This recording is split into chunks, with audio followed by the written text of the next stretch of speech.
નમસ્કાર મિત્રો સ્વાગત છે તમારું અમારી યુટ્યુબ ચેનલમાં। મિત્રો આજના વેધર એનાલિસિસમાં વાત કરીશું આજે તારીખ 18 જૂનથી લઈને 30 જૂન સુધી ગુજરાતમાં કેવું રહેશે હવામાન, શું છે આવનારા દિવસોમાં ગુજરાતમાં વરસાદની પરિસ્થિતિ, કઈ સિસ્ટમ નવી બનશે, દક્ષિણ ભારત સહિત ઉત્તર ભારત, પૂર્વ ભારત, પશ્ચિમ ભારત અને દક્ષિણ ભારતમાં ક્યાં ક્યાં પડી શકે છે વરસાદ, તમામ પ્રકારની માહિતી આ એક વિડીયોમાં આપી દઈશું।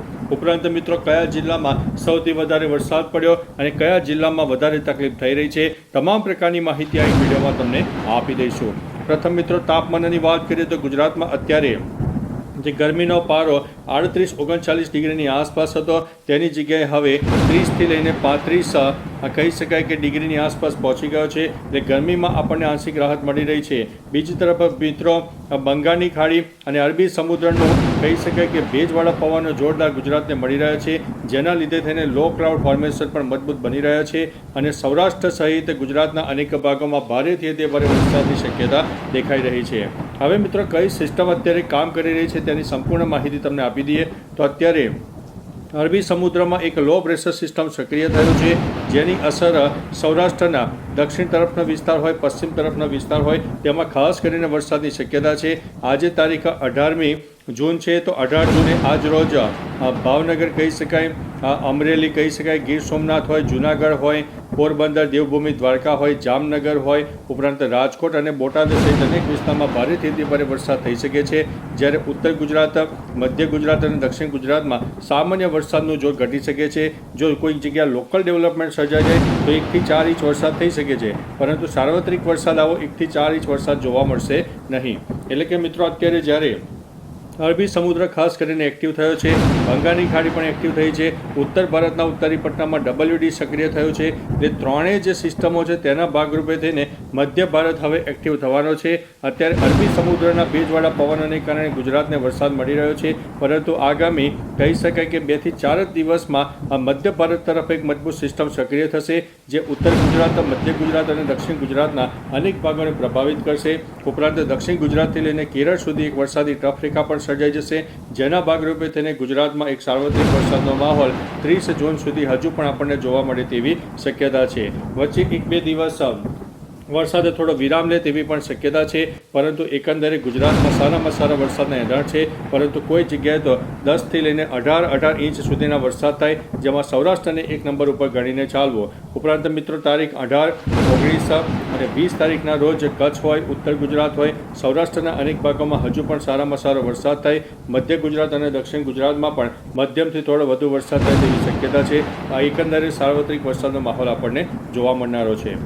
હવે મિત્રો આગામી 12 કલાકની ખાસ કરીને વાત કરીએ તો 12 કલાકમાં સૌરાષ્ટ્ર હોય, દક્ષિણ ગુજરાત હોય, મધ્ય ગુજરાત અને ઉત્તર ગુજરાતના બનાસકાંઠા, સાબરકાંઠા, અરવલ્લીના અનેક ભાગોમાં ભારેથી અતિ ભારે વરસાદ થઈ શકે છે।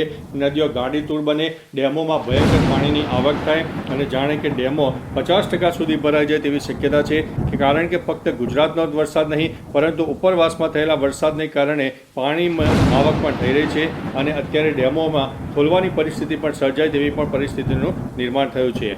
બીજી તરફ મિત્રો આગામી 24 કલાકની ખાસ વાત કરીએ તો આગામી 24 કલાક પણ મધ્ય ભારત સહિત રાજસ્થાનના અનેક ભાગો અને ગુજરાતના પૂર્વ તરફના વિસ્તારો જેમાં બનાસકાંઠા, સાબરકાંઠા, મહેસાણા, અરવલ્લી, મહીસાગર, દાહોદ, પંચમહાલ, છોટાઉદેપુર, વડોદરા, ભરૂચ, નર્મદા, આણંદ, ખેડા, સુરત, તાપી, ડાંગ, નવસારી અને વલસાડ સહિત અનેક વિસ્તારમાં ભારેથી અતિ ભારે વરસાદ થાય। સૌરાષ્ટ્રના દક્ષિણ તરફના વિસ્તાર અને પશ્ચિમ તરફના વિસ્તારમાં વધુ વરસાદની શક્યતા છે, પૂર્વ તરફના વિસ્તારમાં વરસાદ થોડો વિરામ લે તેવી શક્યતા દેખાઈ રહી છે। આગામી 2 દિવસની વાત કરીએ તો મોટી સિસ્ટમમાં સક્રિય થઈ ગઈ છે, જે તમે જોઈ શકો છો।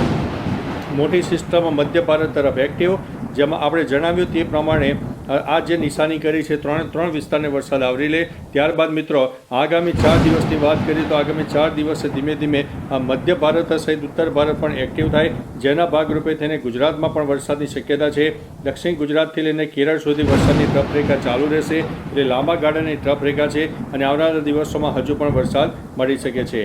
આગામી 8 દિવસનો સેટેલાઇટ ઇમેજ જોઈએ તો ઉત્તર ભારત સૌથી વધારે એક્ટિવ, મધ્ય ભારત પણ એક્ટિવ, દક્ષિણ ભારત પણ એક્ટિવ રહેશે, જેના ભાગરૂપે તેને ગુજરાતમાં ભેજવાળા પવનો અને વરસાદની શક્યતા વધુ છે અને આ વખતે કચ્છ હોય, ઉત્તર ગુજરાતના અનેક ભાગોને પણ વરસાદ મળી જવાનો છે, એટલે 30 જૂન સુધીમાં સાર્વત્રિક વરસાદનો માહોલ સર્જાશે અને કહી શકાય કે ચોમાસાનો જે આપણે સામાન્ય કરતાં વધુ વરસાદની આગાહી કરી છે, જેમાં 104%થી વધુ વરસાદ થાય તેવી શક્યતા છે. અને આજે 30 જૂન સુધીનો રાઉન્ડ આવશે, તેની અંદર આપણને ચોમાસાનો અંદાજિત 10થી લઈને 15% વરસાદ મળી જાય તેવી સંભાવના દેખાઈ રહી છે. બાકી મિત્રો, તમારા વિસ્તારમાં વાતાવરણ કેવું છે તે પણ જોડે જોડે માહિતી આપતા રહેજો. હવે મિત્રો, એક રેઇન બેઝ ફોર્મેશનના માધ્યમથી પણ તમને એક સમજાવવાનો પ્રયત્ન કરીશું કે ગુજરાતમાં વરસાદની શક્યતા કેટલી રહેલી છે. તમે જોઈ શકો છો કે લો ક્લાઉડ ફોર્મેશન અને વરસાદી વાતાવરણ આપણને સૌરાષ્ટ્ર હોય, દક્ષિણ ગુજરાત હોય, મધ્ય ગુજરાતના અનેક ભાગોમાં જોવા મળશે. આ વખતે રાજસ્થાનની વારી છે. 30 જૂન સુધીમાં રાજસ્થાનના પણ અનેક ભાગોમાં જોરદાર વરસાદ થાય, જેમાં મધ્યપ્રદેશ સહિત ઉત્તર પ્રદેશના પણ અનેક ભાગોમાં વરસાદની શક્યતા રહેલી છે. આવનારા દિવસો એટલે કે તારીખ મિત્રો 21 અથવા તો 22 જૂનથી ફરીથી એક વરસાદનો રાઉન્ડ આવી શકે છે, જેમાં મધ્ય ભારત તરફ એક મોટી સિસ્ટમ સક્રિય થાય, જે રાજસ્થાન અને ગુજરાતને પણ ગમરોળશે. અને બીજી તરફ દક્ષિણ ગુજરાતથી લઈને કેરળ સુધી આપણે જણાવ્યું તે પ્રમાણે લાંબા ગાળાની ટ્રફ રેખા સર્જાશે અને તેની અસર આપણને છેક 30 જૂન સુધી પણ જોવા મળનારી છે. મિત્રો, મહત્વનું છે કે ગુજરાતમાં અત્યારે જ્યારે ચોમાસાનું આગમન થઈ ગયું છે, ગુજરાતના અંદાજિત 10થી 20% વિસ્તારોમાં ચોમાસાએ એન્ટ્રી કરી લીધી છે, ત્યારે આગામી 30 જૂન સુધીમાં સારામાં સારો વરસાદ થશે. જુલાઈની વાત કરીએ તો જુલાઈમાં પણ બંગાળની ખાડી અને અરબી સમુદ્ર ખાસ કરીને એક્ટિવ થશે, જે દક્ષિણ પશ્ચિમ ચોમાસું લઈને આવતું હોય છે, અને એ બે જગ્યાએ સારામાં સારી સિસ્ટમ સર્જાશે. અને જુલાઈ મહિનો પણ ગુજરાત માટે સારામાં સારો રહે તેવી શક્યતા છે. વચ્ચે કોઈ દિવસે વરસાદ વિરામ લે, પરંતુ એકંદરે સાર્વત્રિક વરસાદ સર્જાશે. 104%થી વધુ વરસાદ મળે, એટલે કે સામાન્ય કરતાં વધુ વરસાદ ચોમાસામાં મળી જાય તેવી સંભાવના હાલ દેખાઈ રહી છે.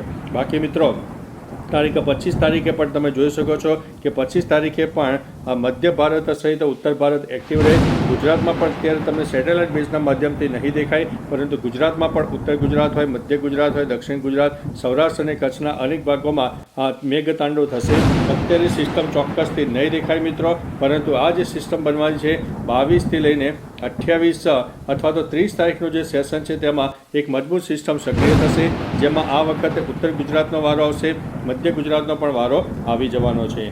એકંદરે મિત્રો, તમારા વિસ્તારમાં પણ કેવો વરસાદી માહોલ છે, તમામ પ્રકારની માહિતી પણ જોડે જોડે આપતા રહેજો.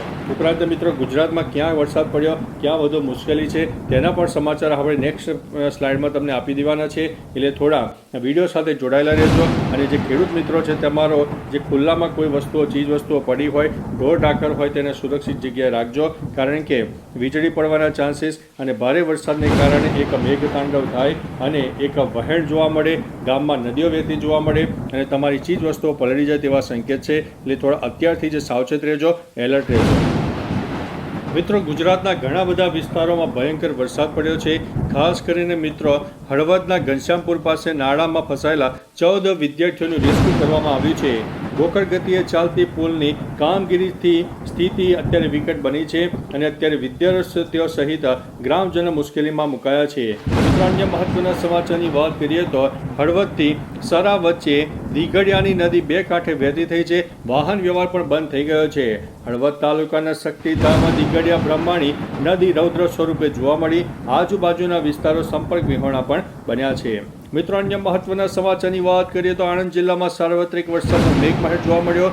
આણંદમાં 2 ઇંચ વરસાદથી ઠેર ઠેર પાણી ભરાઈ ગયા. વૃક્ષો પણ ધરાશાયી થયા હોવાની ઘટનાઓ સામે આવી. પેટલાદ, ખંભાત અને બોરસદમાં તો 3 ઇંચ જેટલો વરસાદ ખાબકી ગયો છે. આણંદમાં 2 સ્થળે ઝાડ પડતા ટ્રાફિક જામ સર્જાઈ ગયો. શહેરના નીચાણવાળા વિસ્તારો અને સોસાયટીઓમાં પાણી ભરાઈ ગયા હતા અને તંત્રની પ્રી મોન્સૂન એક્ટિવિટી ઉપર અત્યારે સવાલો પણ ઊભા થઈ રહ્યા છે. મિત્રો, અન્ય મહત્વના સમાચારની વાત કરીએ તો સતત બીજા દિવસે વરસાદી વાતાવરણ જોવા મળ્યું. ગુજરાતમાં એક સાર્વત્રિક વરસાદનો માહોલ સર્જાયો.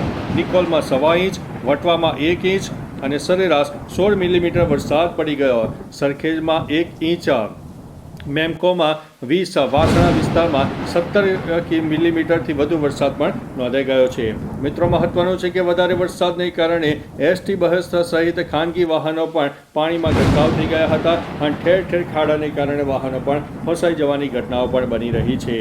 ત્યારે મિત્રો, અન્ય મહત્વના સમાચારની વાત કરીએ તો ડાકોરથી મહેમદાવાદના ખાસર ચોકડીને જોડતા હાઈવેમાં પ્રથમ વરસાદમાં જ ગાબડા શરૂ થઈ ગયા હતા. 150 કરોડના ખર્ચે બનેલા રોડમાં બેદરકારી દાખવવામાં આવી હોવાની બૂમો છે. કોન્ટ્રાક્ટરની મિલીભગતથી ખાતરકથી ડાકોર તરફના કેસારાના પેટ્રોલ પંપ પાસે રોડની જમણી બાજુએ ખાડા પડવાની પણ ઘટનાઓ પ્રકાશમાં આવી છે. તો ચાલો મિત્રો, ફરીથી દેશ અને દુનિયાના સુપરફાસ્ટ સમાચાર લઈને મળતા રહીશું. ત્યાં સુધી અમને રજા આપશો. નમસ્તે.